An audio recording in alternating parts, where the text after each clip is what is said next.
Hi friends, it's Tracy from the Financial Freedom Diary, and this is my budget with me for paycheck number 2.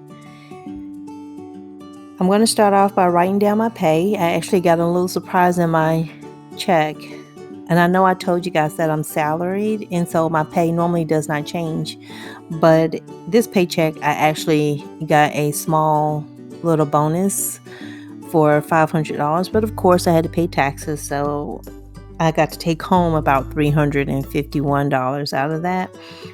So that was kind of nice to see, and it was because I passed that expert exam that I took on July 5th.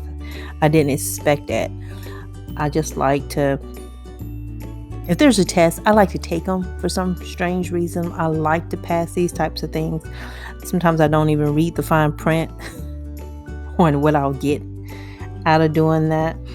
But my total income is $3,180.23. I'm adding in what I'm going to transfer from my savings. I had another surprise, which shouldn't have been a surprise. I just wrote it down for the wrong month, but it's for Skillshare. I had bought a license because I'm trying to learn like Instagram and things like that.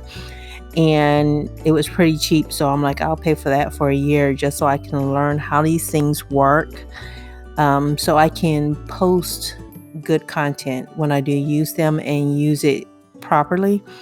Half the time, sometimes I don't know what I'm doing, and I don't like doing things incorrectly. Here I'm writing down my home expenses. MLGW is my utilities. That's the utility company here in Memphis. So it's Memphis Light Gas and Water. So I estimated $200 for Sprint. It was $65. Internet $145. Car repairs $30. I'm happy to be putting some money back in there. Groceries $150. Netflix $9.84. The gym $11. My gas is $50. And I have 3 other categories that I need to put in there. And that's the money that I'm moving over from the savings. In my savings category, this is the money that's actually going to savings, not coming from it. $80.57 goes into my Christmas and gifts, and $60 for my boys. Yes, my boys are adults, but this has been set up for probably 7 years. I put $30 into each of their savings accounts per paycheck, and I just never cut it off.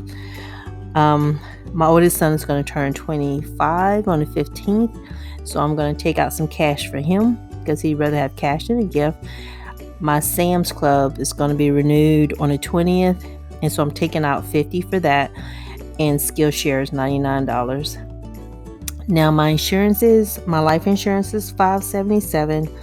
My health is $56.72, and that is medical, dental, and vision.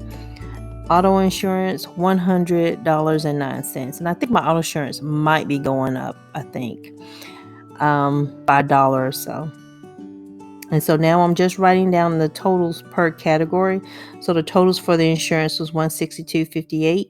The total for the savings was $140.57, and the total for my home expenses is $1,009.84. And I like having all of this here, so everything's in one place, and this kind of gets the numbers into my head. Make sure I'm not doing any extra spending with the debit card because I know everything has been spent. I have no wiggle room for anything. So my car loan payment is $200.97. I have that coming out every paycheck, like every 2 days after I get paid, it goes out of my account, and then I just make a principal payment for whatever the difference is for that particular paycheck. And this one is $414.52. And then I'm going to pay $900 to my student loans.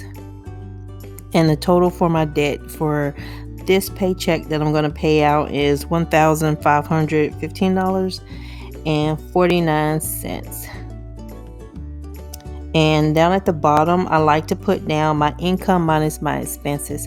Typically, I like for this to equal 0 but because my paycheck had something extra in it, it's not going to be zero. And I like to plan that a little bit separate. I don't know why I need that for historical purposes, but in my brain that makes plenty of sense. My total income was $3,180.23 minus my expenses, which was $2,828.48, which left me with $351.75 left over. And so I'm going to write off to the side what my plan for that is. What I want to do is put the rest of it, some of it to my PMP exam to cover the rest of that. I saved about 167 or 164. I have something already saved for it, and so what I'm going to write down is going to be the difference in that. And so I had to go find my Post-it note, of course, because I keep Post-it notes all over the place, and I couldn't find it when I needed it. So the difference was $241.93.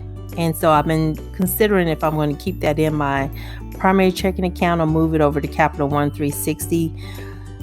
Still on the fence on that.